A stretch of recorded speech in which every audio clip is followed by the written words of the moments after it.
I want to start with a question for the director. A sudden case of Christmas is a family movie. It's a movie for children, and it makes us think about relationship and the fact that sometimes we can fix them, sometimes we don't. So, what do you like the movie could transmit to the public? That's a perfect question. Thank you.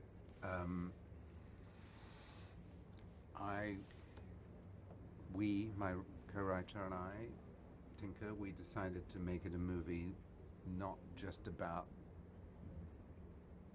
being a family that has to stay together, but whatever the case, we wanted to make it a film of forgiveness, a film about not judging, and that it's a film about unity and harmony and putting all differences aside and uniting, not just for the sake of the children, but because we should anyway, so that Christmas, you should have ex-family, present family, maybe future family, but that's probably not a good idea.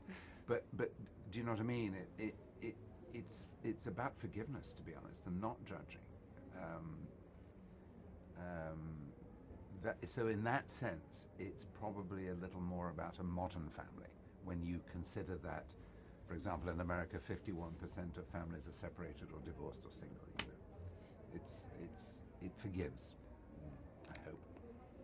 Okay, for the actress, Claire is a very smart child.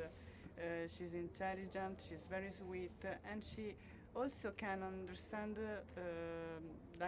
dynamics, adult dynamics. And what was your first reaction when you read the script or approach with your character? As soon as I read the script, I know that she was going to be a character that I really liked. You said before that she has a sort of therapy speak, and I guess she learns from her therapist. She has this huge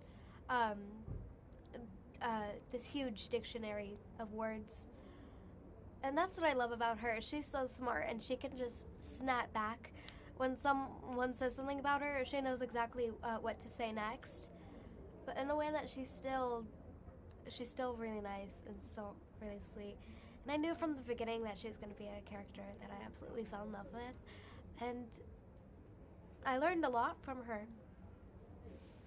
I learned how to be optimistic in some ways, and that I should never give up. In the separation, we see a contrast between the two parents and Claire, because Claire thinks that it would be easy to restore the balance between their parents. They don't think the same. So, do you think the movie also talks about Very, very much about communication, yes. Communication is the most important ingredient to a marriage, in my opinion. Honestly, it really is. And it is like a disease, the way it stops slowly and it goes bad, it rots. You have to really, it's almost like you have to, I think, set aside a meeting once a week to just check, to guardarsi negli occhi, just to communicate. Yeah, it's very much about communication. And with one couple it goes the right way, and with the other couple it goes the wrong way. I'm not giving the story away because I'll let you guess which couple, but that's the point. If communication means you should stay together, fine. If communication means you shouldn't stay together, fine, sad. As long as you have tried everything you can, you shouldn't be judged. But communication is the most important thing, yes. Okay, now one last question about Christmas. Yep. Christmas as a key role in this movie. Yep. What do you think about Christmas and also the atmosphere of Christmas? You answer that. I think it brings you this sense of warmth and a sense of peace. in this sort of unity that brings people together, where you put your differences aside and you remember why you're together in the first place and that you love each other. And Christmas, it brings people together, and you shouldn't be thinking about what makes you different from one another, but what brought you there in the first place. Okay, thank you. Sono d'accordo. And